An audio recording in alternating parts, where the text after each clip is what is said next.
Hi. So I'm making about 80 of these Godshot videos.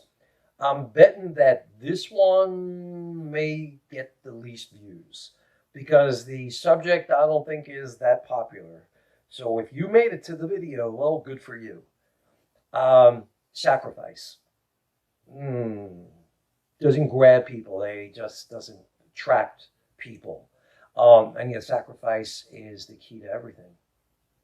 Uh, Father Bob Cormier used to always do this. He would say, I want you to imagine, and I'd like you to imagine, that you've just gotten a hold of a crazy amount of money. None of my business how you got it, okay?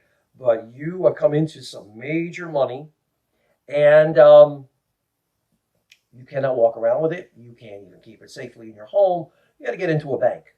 So you decide, I'm going to the bank and deposit all this money. As you're walking out the front door to go to the bank, your best friend is walking up the path towards your door and says, hey, let's hang out. And you're like, got to go to the bank. And your friend is like, I'll come with you. No problem. Gives us a chance to hang out. So you and your friend are walking towards the bank. And then you get into the bank, and of course, there's a long line, but you don't really care because you're using the time to catch up with each other. And you're just waiting online, and all of a sudden, storming into the bank is a couple of guys in ski masks, waving guns. And it looks like this is the real deal. And they start screaming, everybody down, don't mess with us. And everybody, you, your friend, everybody just gets down on the floor. They walk over to the tellers, and they're like, okay, waving their guns, just give us all the money, let's go, hand it over. And the tellers are just handing over the money. Now, one young girl, who's the bank teller, she knows that on the floor, right near every teller window, is a button that if it's pressed on, it will alert the local police station that there's a robbery in progress. So this girl, as she hands over the money to the robber, she puts her foot down and alerts the police. And then seconds later, there are cop cars, sirens, flashing lights all over the place. And you're like, good, we're saved here. Cops get on the megaphone, come out with your hands up, you're surrounded, there's no way out of this. And you're thinking, that's pretty convincing, okay. And then what happens is these bank robbers, you surprise you, and they're like, they scream back out at the cops, no, you go away because we got hostages and we're not afraid to kill them. Now, the whole hostage thing, the cops know that sometimes that's for real and sometimes not. So the cops are just like, look, you are completely surrounded. You will never pull this off. Police stations in 3 states have been surrounding this place, have been alerted about you, and you'll never get away. These cops are pretty convincing, but the robbers are pretty desperate. For whatever reason, they got to get away with this. Maybe they've been arrested several times and jailed several times for robbery. Maybe if there's one more case of it, they'll throw away the key on them. So anyway, they're like, you know what we're going to do? We're going to kill one of these people, throw the body out in the street, and then the cops will know we're not fooling around. So the cops are eyeing everybody on the floor, and they come to you. And they get the gun ready to put it to your head, and your friend jumps up and says, no, don't you dare touch them. You have to take somebody here, you take me. And you're like, can't believe that your friend did this, but the robbers are like, hey, a dead body is a dead body. So they take the gun and put it to your friend's head, pull the trigger. In the gunshot going off, the cops storm the place from the back and all the other sides, arrest these guys, but your friend is laying there dead. If that happened to you, you would never be the same. And I can tell you exactly how your life would change. One, you would probably never stop telling people about what your friend did for you. There would be a moment in your life that you would just want everyone to know that you had a friend that loved you that much. Second thing that would happen was would be, I don't think you'd ever get down on yourself again. I think you'd never consider yourself worthless, because you'd be like, I have a friend for whom I was worth dying for. And the third thing, I think that you would become a very generous person. I think you would be so happy to be alive, that your friend was so generous in sacrificing their life for you, that you would just give so freely, never expecting anything in return. You would just be that person, that giving, loving, generous person, never holding back. Well, in case it hasn't hit you yet, you do have a friend who gave their life for you. That's who Jesus is, and that's what he did. And so you're invited today to make those changes in your life, to really tell people about the great love that Jesus has and his sacrifice for all of us. Never get down on yourself. Know that you're worth it, that you're beloved. Stop criticizing yourself needlessly and putting yourself down needlessly. And be that generous person. You know, I was doing a retreat for adults, and a woman decided she was going to jump up and challenge me. And she was like, why? Why we got to suffer? And before I could answer her, a boy, maybe about 9, could have been more than 10 years old, he jumped out of his seat.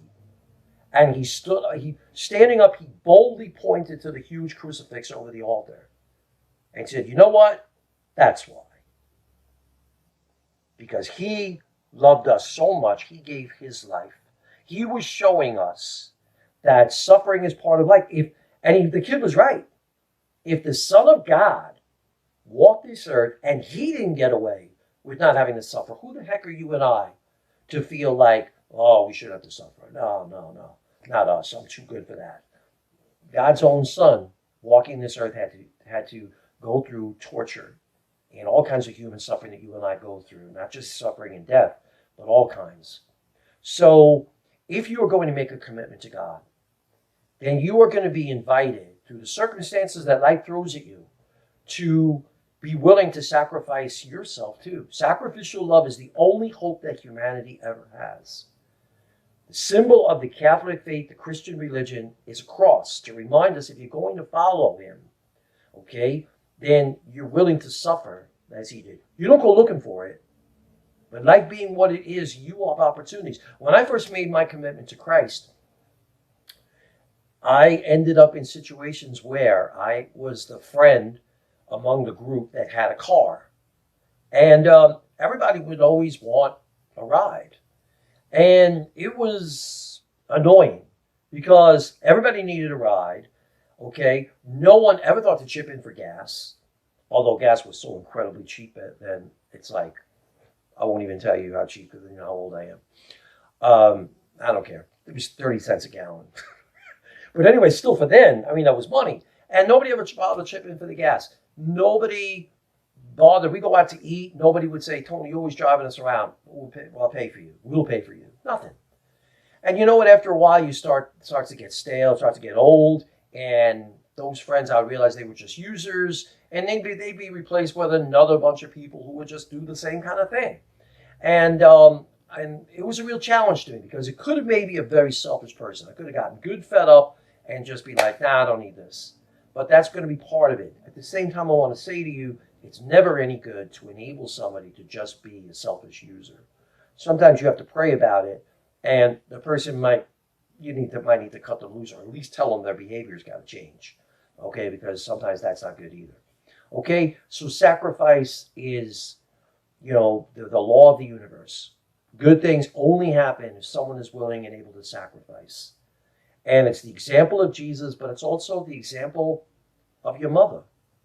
Your mother went through the most painful human suffering. Jesus went through the most violent, horrific way of killing that humans ever came up with. He did that so you'd know that no matter what you have to suffer, you could be sure he knows a lot about pain. Your mother, she went through the ultimate human suffering, natural suffering, childbirth. Okay? And don't say, oh, that's what mothers do. No, not every mother does that. not every mother. 1 out of 4 babies on this planet are killed by their mothers in abortion. Your mother didn't kill you. She suffered through childbirth so you could have a life. Your parents went through countless sacrifices. If you're a young person watching this video, you will never know until you become a parent, you become a mommy and a daddy, how much they went through for you. And so there are people, if you're watching this and you live in the United States or maybe any country, people suffer and die, offer their lives for their country. You have the greatest amount of freedom in the world and in human history in the United States of America. And you only have it because people are willing to sacrifice their lives. So sacrifice is part of it. Don't be a baby about it. Don't have to like it, but accept that it is part of the path. And you get to add your sacrifice to the sacrifice of Christ on the cross. And you and him bond through that. You go through what they call the Good Friday, the day that he gave his life. You go through that, and through it there is a resurrection. And that is the promise that he gives. Okay? Thanks for listening. God bless you.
Do